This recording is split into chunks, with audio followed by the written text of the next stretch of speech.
Hey everybody, and welcome to DBS Films Podcast. My name is Kellen, and with me as always is my brother Brendan, and together we make movies with DBS Films.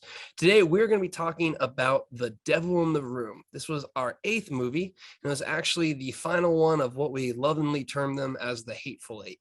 So this really represented kind of the end to a whole saga for us in our filmmaking process. We are going to have 3 parts on it, just like we did for the Morgan Estate. Before we hop in, just want to say, as always, we are super thankful for anyone who is out there interacting with our community. We're getting a ton more of super fans joining our Discord page. We're still ranking high up there on the Tubi front page. So if you guys haven't seen The Girl in Cabin 13 yet, please be sure to check it out. It's absolutely free. If you want to get more inside information, you want to talk with us, and we have a lot of cool stuff. We have a Minecraft server. So we really want to be as community focused as possible. And we'd love it if you would stop by. So take a look at the links we have in our bio. We'd love to meet you. We'd love to interact and we'd love you to be part of our community. So let's go ahead. Let's hop into The Devil in the Room. I think the first thing I kind of want to mention, we've said it before, but The Haunting of the Morgan Estate and The Devil in the Room both had a similar set of problems for some different reasons. Again, when you film on set, you end up having different things occur, but whatever it may be, it disrupts your production, causes you a ton of post-productions, and causes you to really compromise. So with that being said, what would you say, how similar are the process that we went through for The Haunting of the Morgan Estate and The Devil in the Room? Because I really do think they're kind of really the same issues plagued us. And it really helped us out a lot because it allowed us to understand and not make those issues going forward, because we basically did it twice. Yeah, I would agree with that. So, a huge disclaimer on this one. I'm very thankful for the team that I had to make this an actual movie. I'm very thankful for the actors. I thought the actors did a phenomenal job on this movie. And I thought the crew and everyone did a great job. To take a screenplay, which I thought was the weakest by far of the 8, and to make it an actual movie. This is my least favorite of the 8 movies. And I think it was completely my fault. When we came off of the Morgan Estate, we had the production assistant that was working with me did a phenomenal job. She was able to essentially put a movie together in 4 to 6 weeks. We had a location, we had actors, we had everything locked down, because this was this had multiple locations, it had multiple actors. It's a very ambitious project. And she was able to get this all completed. And, it was a blessing and a curse, because I think if that didn't happen, I don't think I would have greenlit this movie, because the script was just not in a good place, because we only essentially had 4 weeks or 6 weeks to write this before we started shooting. So I think this script it's a good log line. I think it's a good concept that I think we could probably explore, down the road. The direction that I took it and that we took it was not a good direction. I think this movie is very, very dramatic.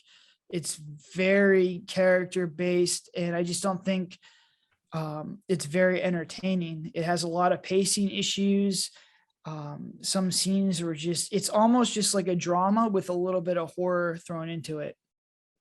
And that's fine if that's the movie you want to make, and you understand that it's going to be slower and it's going to be more difficult to sell.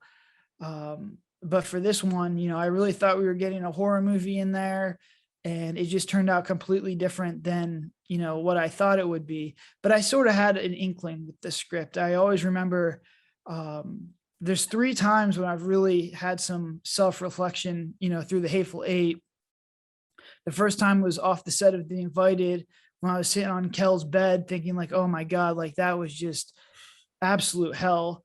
The second time was driving back home from Morgan Estate saying, I don't think I have a movie, because I'm missing an intro hook and essentially the climax of the movie.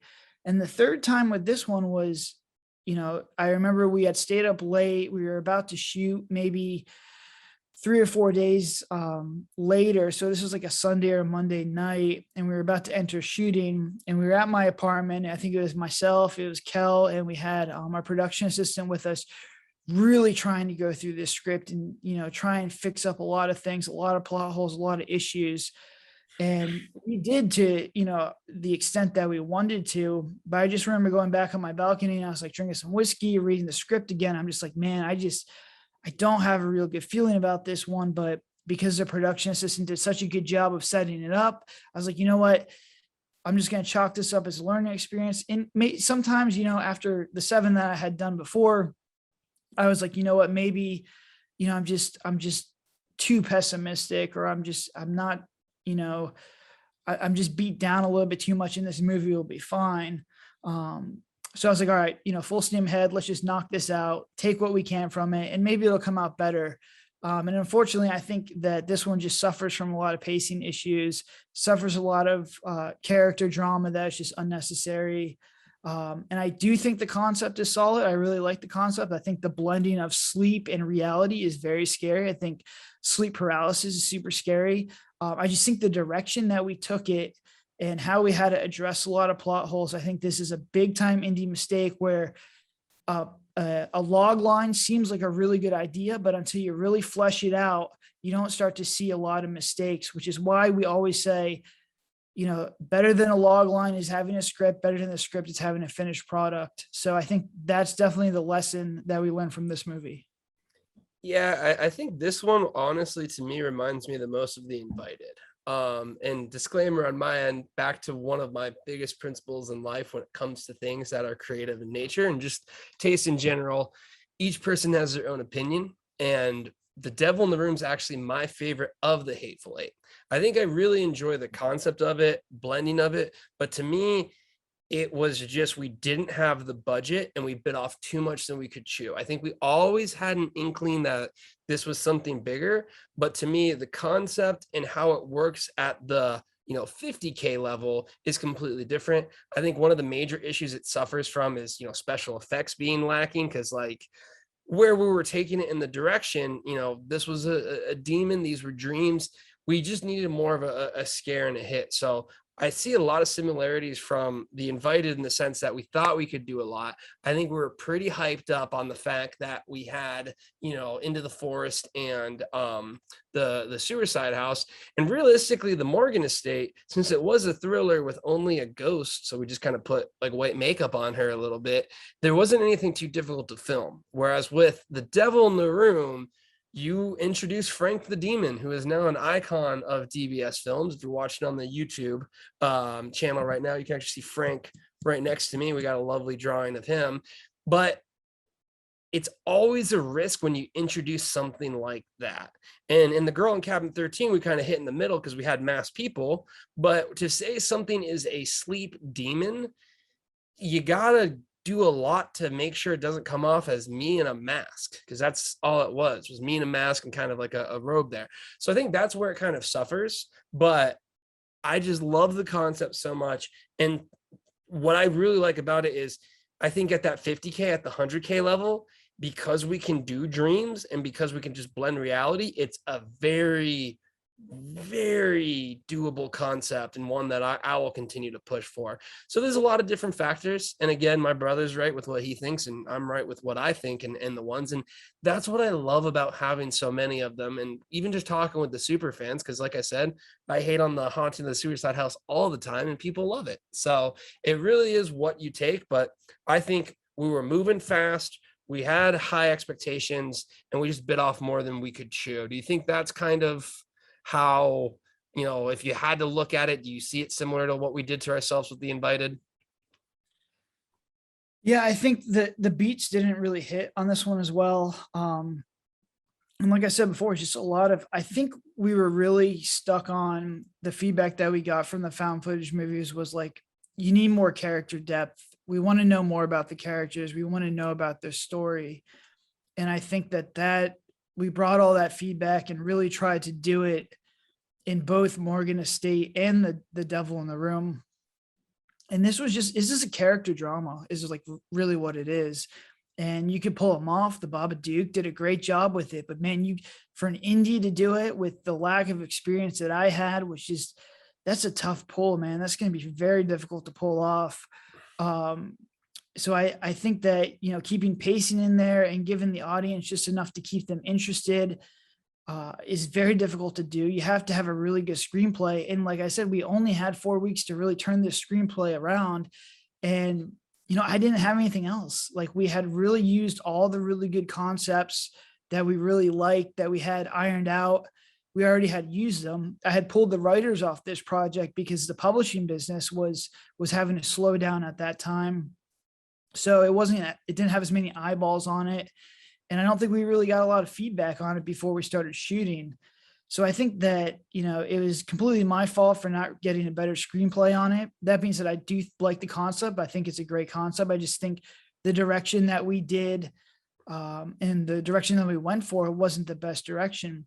We also suffered from some, common indie mistakes. We made the same mistakes. And this one, I think we had a really good ending. I really like the ending of this one, but it was just, it needed the boyfriend to have that ending. And I think we got so caught up on the ending that we started like digging ourselves deeper in with different plot holes and trying to explain our way out of things. Cause the boyfriend character in this movie really doesn't do much. And he actually becomes a plot hole because he needs to leave like through most of the movie. So we had to come up with all this stuff about him taking the bar and doing all this stuff. And then, just to explain the lore of the story and exactly what's going on with the Lich character. I mean, this is honestly such a crazy script that we were trying to write within 4 week time. It's just, it's a wild to look back on it and think that, we thought that we could actually pull this off. Yeah, it really was, to me, us taking a big of a swing out of it. I honestly, I would never look at doing The Devil in the Room until we had a much higher budget. I think we kind of learned from it. I think the Morgan estate is much doable, or much more doable, as I mentioned before. And I think the problem is, and, to kind of hop into the writing thing, one of the pitfalls with having a good idea, like a good scene or a good whatever it is, because the whole way it came about is, we were talking about sleep paralysis is spooky. That's a good theme that we have. We're talking about, dreams are great because you can use dreams to, make a scare not real. And then what happens? They just wake up. So that's a really easy film trope to use. And we had the idea of, okay, well, what if this devil possesses it? And the one thing we came up with at the end was you get those little flashing red lights that let you know you're in REM sleep. And what happens if she wakes up? She battled or she went to sleep, she battles this demon, she wakes up, she thinks she made it through, and then those lights flash. And if the lights flash, boom, there's your twist. So that was something where we set it out and, you picture it in your head and you're like, whoa, like that's such a good one. And then the issue then becomes, well, how do you get them from point A to point B? How do you explain this? How do you set it up? And because of the rush timeline we had, I think, we kept changing a lot of things and then we kept moving back and then changing them again. It was just more than any other script that we had. It was one where it almost felt like every new draft, we were almost just like throwing things in and out. There's a lot of like, do we need this character? Do we not need this character? With all of that being said, though, I think it has the solid concept in the sense of that script. I think the issue lies in not having the special effects budget to solidify it and just the additional production value to really make Frank the Demon. Like, I think if you had Frank the Demon really work and really look the role and, just look at any of the movies on Shudder or whatnot that have some type of CG or whatever that effect is, I think it solidifies it a lot better. But because we did not have that, yeah, you get to pick and point out all the issues when it comes to the characters because that's all you're really looking at. So that's kind of, my thoughts on that one. But it definitely was one where I think we were like, up until the very day, just reworking stuff. And I think when we were even talking with the actors, we were like, listen, like this is by far the biggest template we've ever seen. Yeah, I think, there's definitely a movie in there. I think we just got to cut a lot of fat. Like the script just had a lot of stuff that was just unnecessary. The boyfriend character really didn't add too much other than the twist, which could have been done through a friend or a family member. The whole sister drama was just like over the top dramatic. So it was like, that was super heavy. I remember we were trying to like figure out like if we wanted like a car crash with their parents in there, which would just added even more stuff. Um, there, if we cut it back and really make it like a horror movie where she's stuck in one location and almost sort of like what was happening with Fight Club. I kind of like look at, if I was going to redo it, I do it with Edward Norton's character, kind of like how he's going through life, but he's having like a mental breakdown and then he can't sleep on top of that. So you're sort of getting the blending of realities.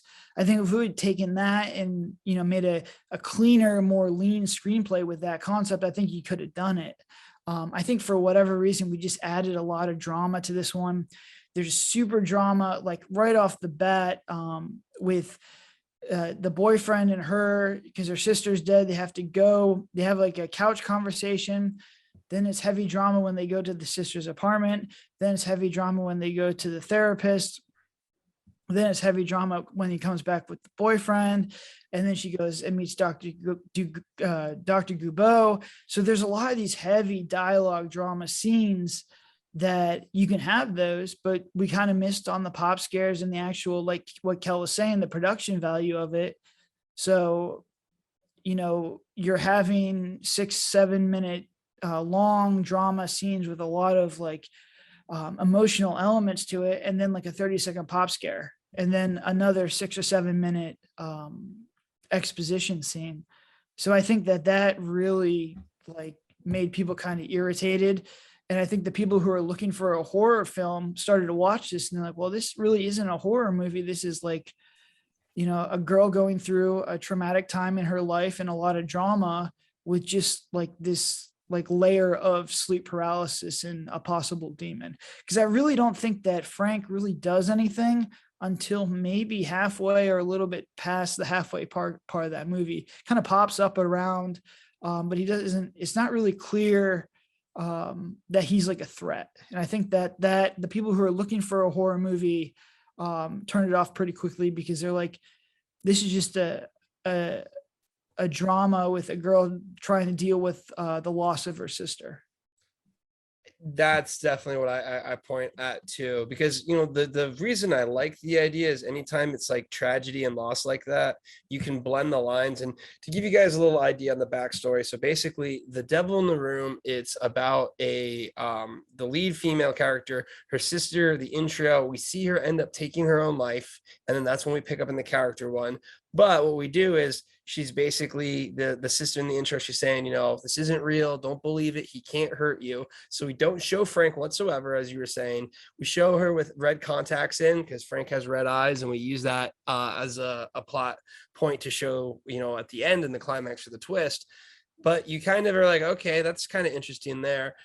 But like you were saying, we never really nailed it home. So what happens is she then ends up getting this totem that has the lich in it, and she brings it back to her house. So now Frank the demon lives in the house with them, and she starts having these nightmares. As she's having the nightmares, she sees a therapist, and the therapist is basically like, you just need sleeping pills. But as she takes the sleeping pills, her nightmares get worse. She ends up finding online, basically a picture of Frank, this is rough draft number 1 again, if you see on the YouTube page of what he looks like. But then you end up meeting basically the other character who explains he is a demon and what you actually need to do instead to fight him.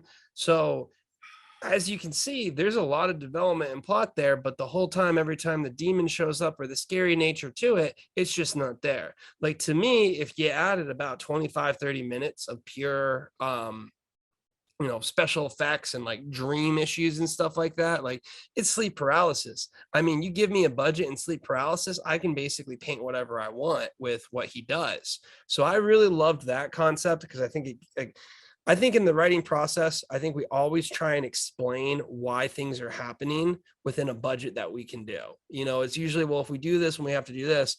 And I think one of the cheapest things we can do is just using dreams. I mean, there's a lot of, oh, well, that was just a dream. Now we don't have to explain it, and so on and so forth. So I think that's what got us excited for it, and why we kind of led forward. What I want to talk about now is, this was one that I think we started getting more and more into the writing process. And, you've worked with writers for your business and all of that, but what are some tips when it comes to just working with others? Because I think one thing that happened here is I think we have, since we're writing, back and forth now, we kind of really understand the dynamics at play, but you can really get bogged down over weird things and almost find yourself talking in a complete circle and ending up doing what you set on from the beginning. So I think it's a good thing to have multiple writers. I think if you write it by yourself, you just kind of go insane with it. But there's also some degree of, you kind of have to figure out what the set point is. So what would you just talk in general about working with other writers so that you're being as efficient as possible? Yeah, I mean, I think it's like everything with film. You have to have the proper vision. And I think that's the biggest mistake that I had with this one is I really don't know. Like, I like the concept. I like that ending scene that we had. I didn't know what the rest of the 90% of the movie looked like. So where Morgan Estate, I knew exactly what I wanted and I knew how to get there. And I had writers and, people helping me fill in the blanks. With this one, we had the same amount of resources, but because I didn't know where I wanted this movie to go or how to play it out or how to flesh it out, they're giving me, I'm working with Kel and I'm working with the production assistant on this one to help write it. And I'm working with the actors as well. The fact that I couldn't give them a clear vision because I didn't know where it was going to go was the biggest issue with this script. And, we did have a lot of things that we spent a lot of time writing giant scenes that were cut only to be re-thrown back into the script. It was very, very fluid. And I think, if I had more time, I wouldn't have approved this script because I didn't have a good vision of it. The scripts now, like I write a lot of movies that are similar to this script. And when I finish it, I look back at it, I'm like, oh, this is a cool concept. I think there's some cool scenes in there. There's some cool characters in here, but I don't feel comfortable moving forward with it because I just don't know how to do it. So I throw it in, the back burner pile and I'll reevaluate or I'll come back to it in 6 months. All the movies I do now, I feel pretty good with, what I want and how to get there. Now, obviously the script isn't going to be a final product because I like to have a little bit of flexibility on set. But I think you have to have a clear vision of what you want, because if you don't, when they see that you don't have a clear picture of what you want, they start to try and feel out and try and help you out. It's just natural. But what will happen is they'll spend a lot of time doing work on one scene or one character or, one, set piece. And that just might not be anywhere near what you want. So you have to throw it out and then they get frustrated and then they're wasting their time and you're wasting your time. So I think if you're going to work with writers, come in with a very strict outline and be open to feedback, but just make sure your vision's very clear. So all the scripts moving forward, I felt good enough to give it to other people or get feedback on it because I feel like I have a clear vision with it. And then I take the feedback, or if someone comes with a better scene, we make the changes. I think if you're going to work with someone, so if you're writing a screenplay, I'd have a very solid screenplay and then I get feedback on the specific scenes. But really the biggest help to me is just like those transition scenes. It's like, how do we get from point A to point B? And that's where you can really get help from like other writers to come up with clever ways for it. An example would be in the Morgan Estate, she needed to find out that Eli was the killer and the ghost needed to help her. So he needed to figure out different ways, or the ghost needed to figure out different ways to probe the main protagonist. And she had to figure out how to solve this mystery with these little breadcrumbs. So I went back, I got feedback from the writers, I got feedback from Kel, and that was beneficial. But the difference was I had that script, paced out and the outline was very firm. It's just, how do we get there? So I think you can ask for feedback on how to get to certain points in a movie, but I would not try and get feedback or work with other writers if you don't have a solid vision, you're not confident in the vision and the outline that you are giving them. I think you're just going to cause headaches. You're going to waste a lot of people's time, and your movie is going to come out with a whole bunch of different scenes and characters that don't blend very well. And it's just going to be sort of a fluid mess. Yeah, I think that's important to always understand is like, what's the end goal vision? And then where are the different areas that you can improve upon? And I think one of the biggest issues that stems from not having that core vision of this is where I want to take the movie, this is where I want to get from, is, like you were saying, it's easy for them to get one way or the other just sidetracked. They create their own little thing. They kind of shift the entire narrative one way. Because again, as with anything creative, people are going to have their own opinions. People are going to want to do something else. People are going to want to say something else. And the deeper you get them in the core elements of the screenwriting process, the harder it is to then say, hey, I know you've been pushing the angle where like they died in a car crash or whatever it might be, like, because we had a whole bunch of different things at first. I know you might be about that, but I'm going to completely scrap that. And then you see working with them, I had it happen to me all the time where I'm like, I want this, I want this. So I think now when working together, at least from the writing processes that I feel like we have now, is the very first thing we do is we agree on the beats. We basically say point A, end of it. How do we get there? What do we do? So that when we both go back and start our first drafts, usually when we read them, they're kind of the same except for different details. And then we pick apart which detail that we want. So you want to talk about kind of how our process has changed just moving forward and after that experience? Because I think it did give us a lot to learn from. Yeah, I think you just got to have, structure to it. And I think the difference is that you have something structured, and I pretty much complete the scripts now, and then I'll give them to different people for feedback. And I'll have a list of questions to ask them to try and probe and get their thoughts on it. But then I'll be like, all right, look, this is what I'm trying to do with this specific scene or with this character. I'm open to ideas on how to either do this better, or this is a scene that I'm not, I'm a little bit unsure of. How do we make it better? Or do you have any ideas of giving this character a little bit more depth, or trying to make this character a little cooler, or any little things that we can do to really make this movie, spicier, as opposed to, just being like, all right, this is the movie that we're trying to make, how do we make it? I think you kind of, when you give someone that much creative freedom, of course they're going to run with their own stuff. And I think that because I had a very weak vision of this one. And once again, this is completely my fault. I think we had 4 or 5 different perspectives from different writers on this one with different movies. And I think the final product really is 4 or 5 different movies blended into one. Just because I didn't have a very good vision of this one going into it, just because we didn't have the time. And obviously it was just a huge mistake by myself.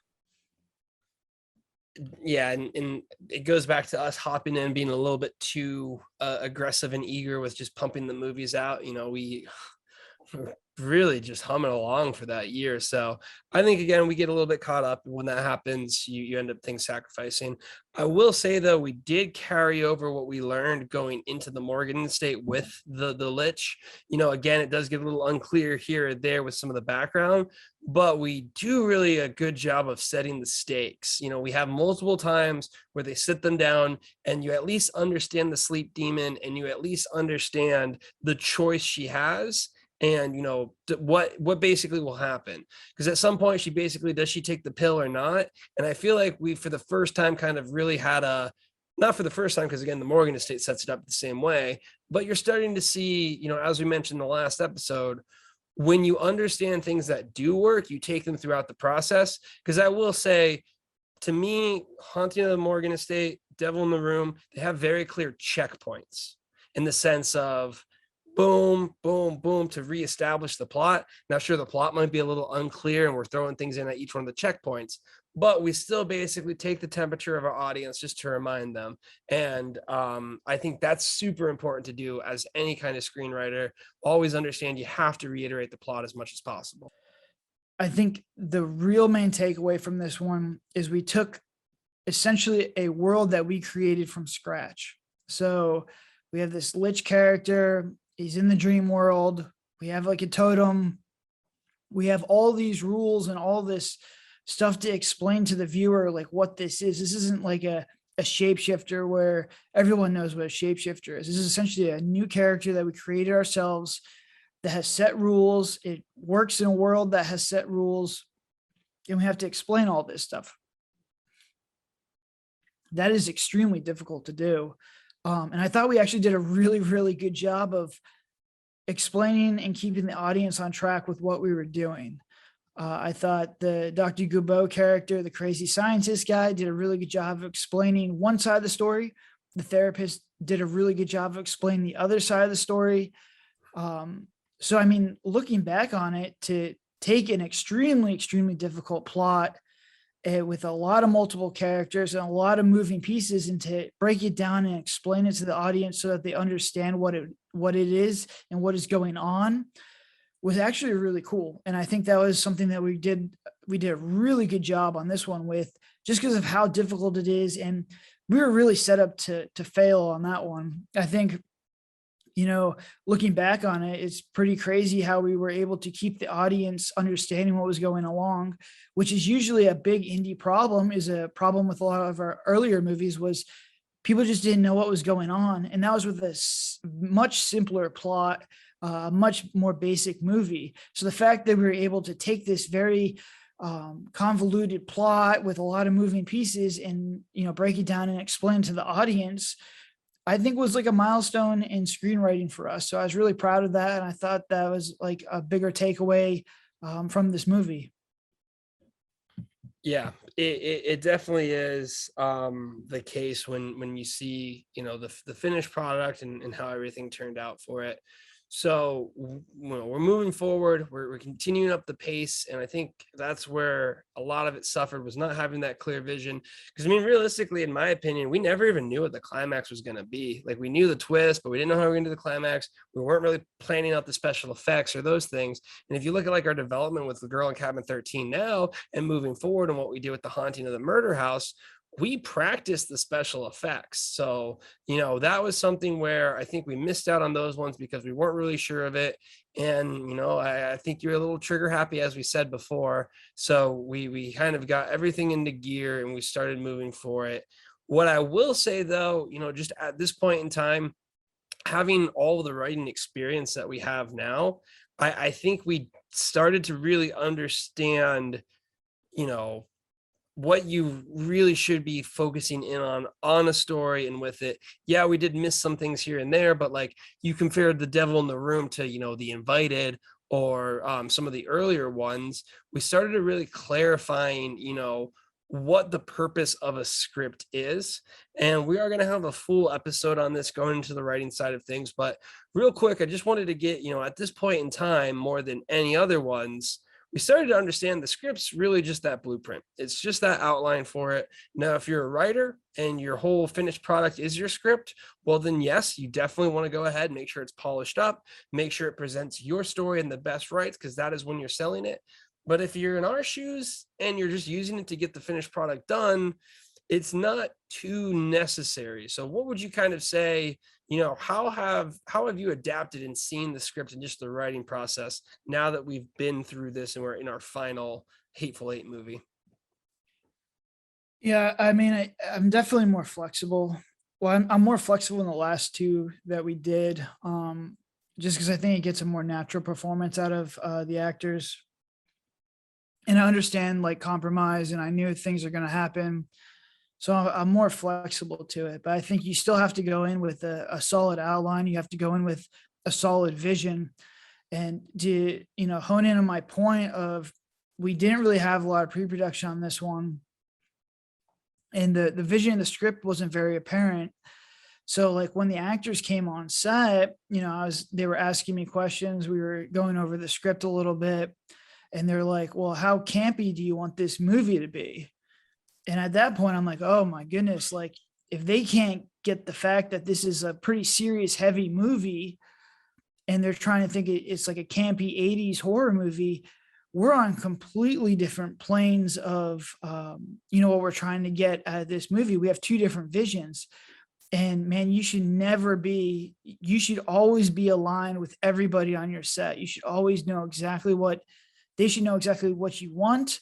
And you should know exactly what they're trying to get. So the fact that on, the first day we met, that they're asking me questions about making this a campy movie, was just, number one, the script was not where it needed to be. It wasn't telling the actors what they needed to do. And the fact that we didn't have pre-production to essentially go over these questions before, I think, it showed up in the movie. So I think like the lack of direction by myself and the lack of the vision and the ability for the script to explain itself was a huge hindrance. Um, but that being said, I thought the actors were phenomenal in this. I thought they did a great job all the way through, and I thought they gave unbelievable performances. But like I said, I think you just really make sure you do pre-production and really make sure everyone is on the same page, and that you have a concrete vision from the start of the project all the way to the end. Yeah, I think that really highlights, what the major point of a script should be, in my opinion, if you're filming it. It's just something to go ahead and get everyone onto the same page. How do you clearly give your vision of what you're looking to do to the actors? How do you give it to anyone else you're working with? Since we have such a small crew, I mean, me and my brother have a very clear picture of what we're looking to do. So really the script is designed to let the actors know what we're looking at doing, what their overall vibe is. Because again, you're filming out of order. So, if you end up doing something, and I think this kind of goes back to us, and we'll talk about in the next episode, just working with actors and what's the best things that you can do from our experience. But a lot of the times, you know, they're not going to understand what they should be feeling at this point because they haven't been through the whole movie. And yeah, they're going to read the script, but if they really aren't focusing on, what the actual progression of the emotions or the feelings are, it's going to be pretty hard for them to jump into certain scenes. So to be able to say, nope, this isn't campy, this is, serious, you're sleep deprived at this point in time, and your sister just murdered yourself.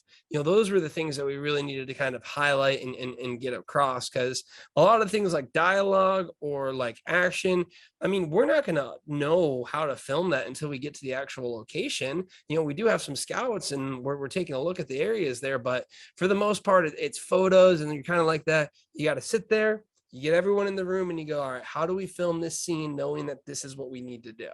So that's where I think we can get a lot more flexible now. And because of that, I think it allows us to be a lot more efficient in the writing process. Just because, we understand that we're just trying to set ourselves up to maximize the filming time. And it's not worth it to debate over things that either aren't really going to move the needle, aren't really going to be a beat, and they're just kind of little opinions here and there. Because I feel like now when we work together on the scripts, like for instance, for the Shapeshifter, usually what it comes back to is, we're kind of on the same page for everything, but then you'll fight for one thing and I'll fight for one thing, and we'll clearly make the points of why we're doing it. And it's usually because I think it progresses it quicker this or progresses it that, instead of getting hauled up in like the nitty gritty. And then by the time we iron those things out, it's really just spicing it up, making it move better, making it move quicker. So I would highly recommend for any indie filmmakers out there, just focus on, if you are the one filming it, try and make it as tactical of a script as possible and not as detailed. If you're writing it and you're going to sell the script, you got to do both. So, that's just something where I don't think you should get held up in the screenwriting process for that long, because of all the processes, it should be the one you have the most control over, and it's the easiest for you to put time to. Now, is screenwriting easy? Of course not. It's just one of those things, though, that you have the most control. And would you want to kind of talk about, anything that you see with other indie filmmakers, or just what can kind of plague people who they got to make the whole movie? How would you kind of recommend them just getting through that writing process? I mean, I think it's to each their own. Like I said, with Kel, we usually start with an outline of some sort. And my process is I just like, for the first 3 or 4 drafts, I like to just get it on paper, and I pretty much free write. I'll write like 3,000 words a day. So I'll finish a script a week. And I'll try and follow the beats of the outline. But if I go in one direction, or I choose a different character, or I add characters, or I try different beats, and some of these scripts that I'm writing, I'll get halfway through it, I'm like, this is just shit, but I'll finish it. Like, that's the big thing. I'll finish it. And then the next one, I just won't go down that path. I'll try another path. So then usually about after 4 or 5, I'll sit back down with Kellen. I'll be like, all right, take a look at this. These are the scenes that I think are weak. This is the scenes that I'm getting PTSD from, something that was screwed up in a previous movie. I needed scenes to, get from this direction to this point. I need ideas. but I pretty much have, a stronger vision. I think that's what you saw in the Shapeshifter movie that we're about to shoot. Is we had a really good intro, we have a really good ending, we have some cool scenes in there, and now it's just kind of figuring out, all right, how do we pace it properly and go from this scene to the next scene and go all the way through the movie without having large dialogue dumps, and to make sure that the viewer is understanding what's going on and that they're invested in both the characters and the outcome of the movie. Yeah, I think that's a great thing to highlight. Right now, I feel like we spend way more time just talking over the actual beats, figuring out what works, what we're going to do, what scenes we're going to revisit, what were issues from the past movies that we did, so we're never going to do them again. And then by the time we can at least agree on those things, that's when we hop into the actual screenwriting process. And similar to what we encountered with The Invited, where, we didn't really have that much clarity going into it of, hey, this is the story, this is how I want the Colt angle. So when we were working with the different writers, we essentially got different stories there. So that, again, just we're going to hop into more detail about the writing process and strategic tips and just how to get through everything once we're done with all of our movies. So expect those episodes coming later on. But for now, I just wanted to kind of highlight it because we're getting more experience. Like I said, I feel like even though the plot points were a little bit overall here and there, we still had our checkpoints. We still had our frames for everything to move forward on. So I usually say we had the script, but we kind of knew we didn't really have the full thing. We were like, all right, well, production's up for here. We're going to get it up and go. Now, with this, we did have Sammy, who did an amazing job as a production assistant, helping out with the script and the whole process of it. But with that process of now working with actors, just from your insights, how would you look at just the process of casting, and how focused are you in the casting process now? Because I think one thing, we've mentioned a lot is a big milestone for us is when almost the caliber of actor we're working with is holding us back, in the sense that, it's one of the things that is causing us, where we're still learning. But how is your idea on casting and the caliber of actor? Is it worth it to really try and get the person that you think is the best fit? Are you more flexible with who works for it? Just walk me through your casting process and kind of how it's changed. Well, I think for an indie film studio, I think one of the last things you would do is really try and get higher paid or higher prestige actors, or actors with more experience, because I think that your production is going to be held back by yourself, your lack of experience.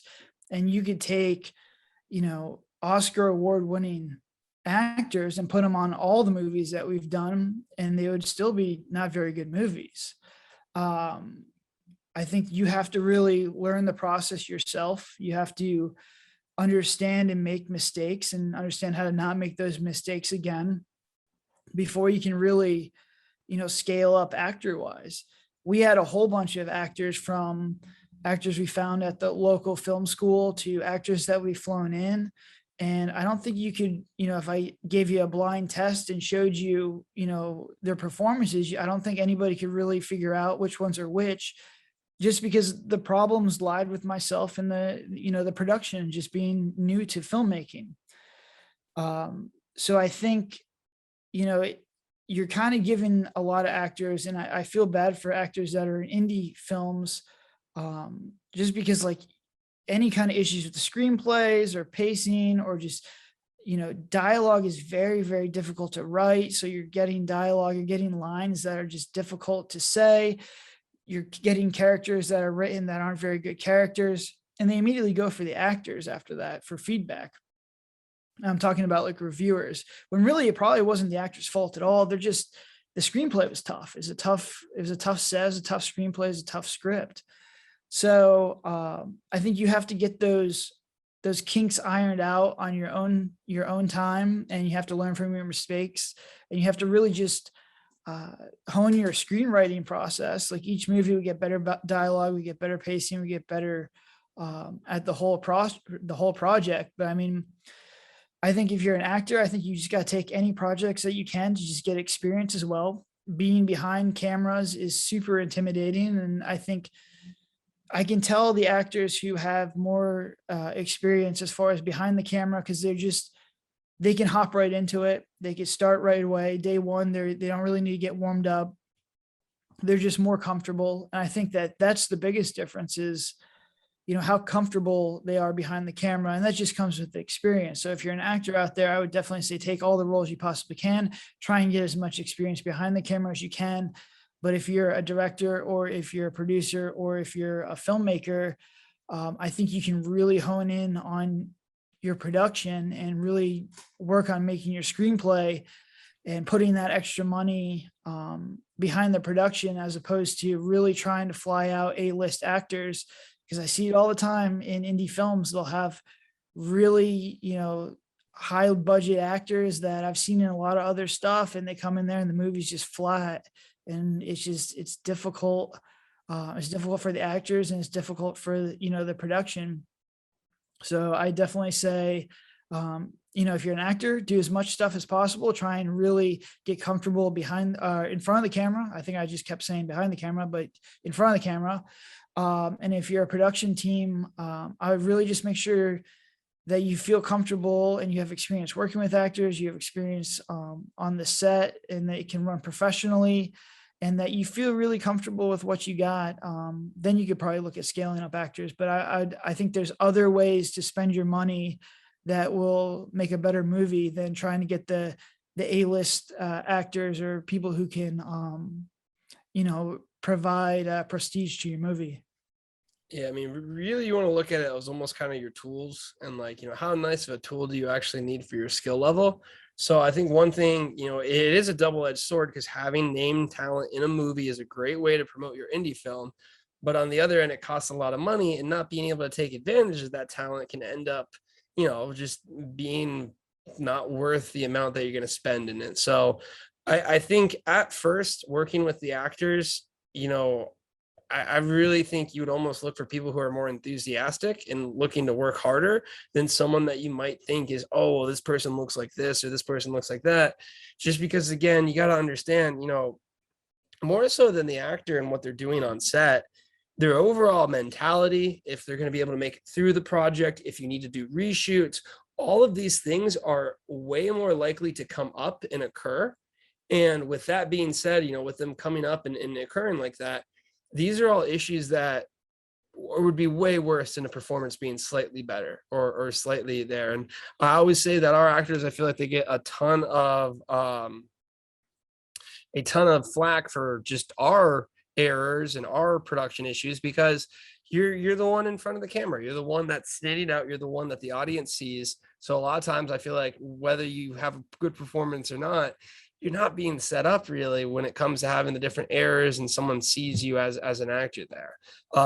With that being said, I think we're getting much, much better at it. And, as we've progressed through the Hateful Eight, we've started to get comments on our actors saying, wow, this was really good. This person was really great. They did a good job. And I would say every one of our movies usually has something there. I would say the people who are negative about the acting, they just don't like our movie. And they're like, I remember seeing this person on it. So remember that as an indie film producer, I would almost say you really want someone that strikes you as someone who's willing to work, who's willing to put in the effort. Dylan's a great example of this. He came on set for Girl in Cabin 13. He was ready and willing to do anything. He's like, can I help with this light? Can I do this? Essentially turned into a PA for us. Because of that, we invited him back. He had a much bigger role in The Haunting of the Murder House. He was really great to work with. He still was, a fantastic PA in the sense of helping us out with those things. And guess what? He's coming back again. So now we're lucky. I think Dylan does a great job in acting. So, that's kind of the win-win situation. But would you almost say you want people who are more about the project that could potentially have the skill? Because to me, I think one thing we experienced in The Invited, we did have an actor who had more experience, and he was kind of like, this set is wild. Because yes, our set is going to be a lot different than a lot of major productions and people who have the experience to it. Yeah, I think like whenever I cast someone, the only thing that I'm really looking for is, are they enthusiastic about the project? Are they willing to take feedback? And do they understand that this is going to be a very difficult process? And I think as we get better at working with actors, we can kind of coach them. to get a good performance out of them. And, I would always cast people who are enthusiastic. I think every one of the actors that we've used has been absolutely fantastic. Like, I don't think we've had any bad actors. I think they've all been really, really good because they've all been really enthusiastic about the project. They're ready to work. They're willing to work. They're ready to work with pre-production, anything we need on set. They've all been great. So I think that's one of the reasons why, the acting quality has been great, is because, we solve a lot of that stuff in casting. But like what Kel said, you know, if you watch these indie movies and you're trying to pick them apart, if you're getting to the point where the technical things are getting fixed, so there's no real audio issues, there's no real video issues, as far as like the image you're getting from the camera, and there's no real huge plot holes or issues with the plot, then they start to focus on the actors. So they're like, all right, well, something's off in this movie. It's like low budget, like I just can't really figure out what it is. And that's usually just issues with dialogue, because I haven't, we're still new to the screenwriting process. And then some other things with like amateur film camera moves. It doesn't look like $1 million movie. And a lot of that stuff is going to go, unfortunately, back to the actors. They're going to start commenting on the actors, which I think is completely unfair. I think a lot of the actors do a great job. You just have to really put your actors in a place to succeed. And I think that's what we really started to work on, as far as like the Murder House. We really took a deep dive into making sure the dialogue is up to par, making sure that the story is up to par, making sure that all the characters understand what they're saying. I think we're getting a much better product now. But once again, that just comes from experience. It's just, you have to put in your reps, you have to get better, you have to focus on things, and you have to give your actors freedom, to give a really solid performance. Yeah, and that's just the main reason why I think don't get caught up in the acting side of things. Really look for someone who's enthusiastic, who's local, because you're going to need the pickups and whatnot. Now, we did fly people out, but I think that kind of reflected in the cast that we selected. Our PA was really good friends. Sammy was really good friends with all of them. It was a couple. So we just knew going into this, the dynamic was going to be really good and was going to be set. And on top of that, they had a great performance. They did a fantastic job. So really, if you're new to indie filmmaking and you're new to it, focus inward more so than outward on what can you do to kind of set up and learn from this experience, because you don't have time to get into the nitty gritty of like the acting. I still think it's something, until we have more time and we're never rushed, we can never really say, okay, hey, let's look at it from this angle, or let's tweak this, or, it's not like this, it's like this, like whatever that process looks like of giving the performance we want, we simply don't have the time for it. And I don't think any indie filmmaker should sacrifice that precious time for getting a better performance at that level. And I'm sure a ton of people will disagree with me. They'll say, hey, if I had $1,000, I'd put it all into the acting. But it's one of those things where if you're new to it, I don't think you'll get the return versus just simply having more time to avoid pickups and film, just have more film access to it. So don't get that in your head. How are you kind of feeling at this point is going to be, one of the questions that I'm curious about, because I remember in my head, this was before they reduced the Amazon prices. Right now I believe we had Suicide up, and I think Into the Forest was going to be up. No, I think Into the Forest might have bled into 2019, but I know we had Haunting of the Suicide House like ready to go. So like, wow, that was really quick. We have Into the Forest ready to go. We know we have something special with Morgan Estate, but we're kind of like, okay, we're green lighting it. Because I think, we even talked about, a movie a month. Like, could we get to that process? And I think the idea was scale. So where were you kind of at in DBS as a whole of, moving into this, having the products, having the backlog building? How are you feeling? Well, I wanted to make sure we had a And that was my goal, was to get 8 movies and then just reevaluate on the business model and what we wanted to do moving forward. So, obviously I had mentioned before that I didn't feel comfortable with this screenplay. I had a very weak vision on it, and I learned from those mistakes. But at this point, I was like, all right, let's just make a movie. I understood that I learn a lot from movies, and the best way to learn is to complete a movie.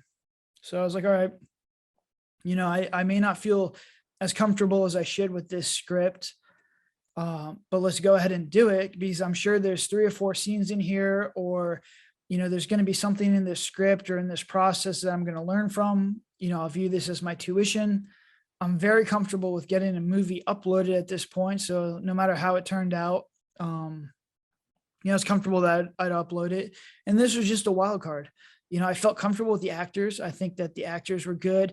I was more comfortable in my ability to work with the actors at this time. So, I mean, I was all for it. At this point, I was also starting to get just pessimistic on the process myself.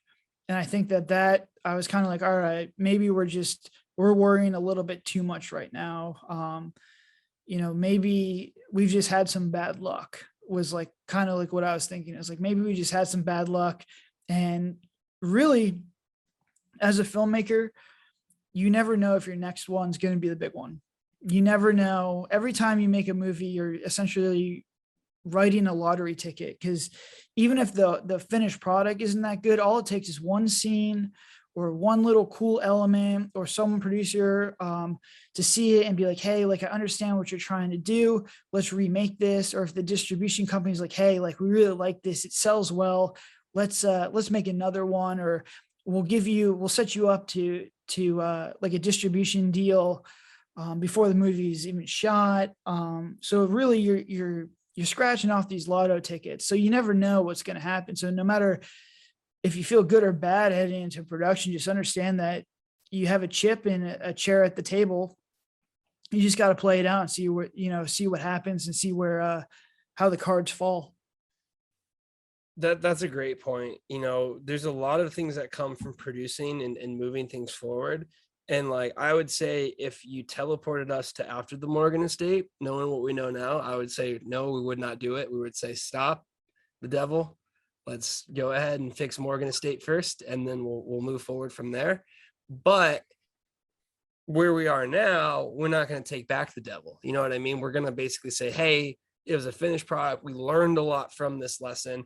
And I think, again, it comes back to just knowing the experiences you've had really solidifies what the future is going to hold, in the sense that I think what really happened is the End of the Forest and The Haunting of the Suicide House, because they were found footage, because they were such easy shoots, it was easy for us to look at the Morgan estate and be like, man, we really just got screwed because of X. And if X didn't happen, we would have been absolutely fine. And really, no, that's never really the case you should look after, because something is going to happen. We don't know what it's going to be. It's going to be something. And, I think we kept that mentality, which is why we basically chalked Morgan Estate up to an anomaly. When in reality, if you look at what happened from The Invited when we went to The Unseen, we really pulled back a lot from The Unseen. I think that's why it was such an easy movie to film, because we were so like worried about it. Whereas with The Haunting of the Morgan estate, we were almost overconfident, and we said, no, this was just, it happens. Let's jump into an even more complicated script, an even more dynamic movie. And I think that's what ends up biting us in that film process. Cause this was one where we had that full day of, shoots, and we literally wrapped at the very end, and we still needed some pickup shots for it. So do you just want to kind of have a quick comment on transitioning from movies between the Hateful Eight, since we're wrapping them up? What are some of those critical points? We've touched on them before, but let's just walk through how you were feeling, and where you kind of got the different elements of confidence, and what it felt like going into the next movie. Well, I mean, like, the whole process is just, this was our tuition. This was our hard work. This was us making the mistakes with the first 8 movies. And I think we got better with each movie. Some things we took a step back, but in others we took a step forward. And I think to have a body of work like that, to have a whole bunch of movies and then to take a little bit of a break to really look at them from a top down perspective and understand the mistakes that we made, what we did well, and how we were going to move forward in the future is really like a turning point. And I think you see that in The Girl in Cabin 13, which, you know, turned out to be a phenomenal movie. It's a phenomenal success. And, you know, I was kind of like, well, maybe The Girl in Cabin 13 is just an outlier. And then we made the Murder House, and all the feedback from that one's like, it's even better. So I think it's like, as a filmmaker, I think you just you have to go through the grind, man. I think you just have to do it. And I think you have to just find people who want to go through that grind with you and learn and be at your level. And, you know, whether that's actors, whether it's DPs, whether it's, you know, screenwriters, everyone needs to understand that, you know, where you guys are, and you want to try and find and surround yourself with people at a, you know, similar level that are, you know, trying to learn and trying to grind through this. Like Kel said, if you're an indie production like we were, it's better for us to focus our time and resources on just fixing the production, getting better, as opposed to flying in an A-list actor. It's like giving a child a bazooka. You know, we're just not going to be able to utilize this person's talent. So I'm extremely blessed to have the actors that came through and worked with us. That's, you know, worked through our screenplays, and, you know, we had our faults and everything, but they did such a great job, and everyone on the crew and the sets did such a great job. And I'm essentially grateful and eternally grateful for all the good that, you know, that they brought to the set, and there was no issues with anybody. And it allowed everyone to grow. I've seen actors that have been in our movies in much bigger productions now, so they've grown, and it does bring a smile to my face when I go on IMDb and see a new feature film with, you know, some of the actors that we worked with. And I think that's the mentality you have to have as an indie filmmaker. You just got to surround yourself with people who are willing to grow. You need to take your licks. You got to kind of put your ego aside, because eventually, and it took me 8 movies to get out of this, eventually you'll have a big one, which was A Girl in Cabin 13. But it's going to take some reflection. It's going to take some pain. But really, that's just like any other business. Filmmaking is just a little bit more difficult, which is just the overall process. I think that's very true words to advise. You know, again, we're coming up on 8, and I think we've understood that we're not as good as we think we are, but we understand what the important parts are. And because of that, now I would say, are we good at filmmaking? I would say we have our moments. You know, we shine here and there. Are we going to run into any minefields that's going to blow our movie apart that we're not going to make our money back? I don't really see it. Now, again, this could be me being overly optimistic, and, you know, who knows, knock on wood, we got our newest feature coming up in May, so we'll be shooting it next month. With that being said, though, you know, I really can't see us making a lot of the critical mistakes that I see every single time I watch a lot of the indie films, and it just happens. And I think the only way to do it, pay your dues, serve your time, and then you can get to the point. You know, you don't have the luxury of an unlimited budget. You don't have the luxury of a lot of the things that Hollywood uses to get through this hard process. It's you against the world for a lot of it when it comes to the scale of it. You know, we're David and Goliath. Right now on Tubi, we're right next to Stephen King's It. You know, how much money did that movie had? And there's our cute little Girl in Cabin 13. So I think what ends up happening a lot is filmmakers are way too critical on themselves on the final product, but they give themselves way too much of a benefit of the doubt in what they actually know and what they actually learn. I mean, we're done with 8. We're now moving on to the 9th and the 10th one. We're going to keep doing these podcasts. I look forward to our 20th when we're like, man, I can't believe we actually thought that was a good idea, or that we were good here. And as long as you have that learner mentality, I think you're really setting yourself up for the best success. So that's going to go ahead. That's going to wrap up this episode. Again, we are going to have a part 2 and a part 3. Part 2 is going to go ahead. It's going to cover a lot of the production elements, what happened on set, what that process was like. Spoilers, we basically ran out of time again, had to pick more stuff up, which is tradition. And then we're going to also talk about that editing process, because again, it was one that did have a lot of the issues that we saw from the Morgan estate, because while we did have a rough and while we did have some ideas, we didn't necessarily enforce what the changes needed to be. And again, that's just our fault. So one last plug, we do have Girl in Cabin 13 on Tubi. It is now free. If you watch it, that means the world to us. We also have our Discord page, which is by far the best place to find us. You can literally message me. We interact. You can build your house next to mine in Minecraft. Again, guys, we're trying to be as community focused as we possibly can here, because we love our super fans. They give us the ability to make more movies. If you're listening to this, you think, hey, these guys sound pretty cool, go ahead, take a look at us. You watch our movies, you think they're bad, go ahead, join us. You can yell at us. Either way, we're just happy that you're watching. So until then, have a good one.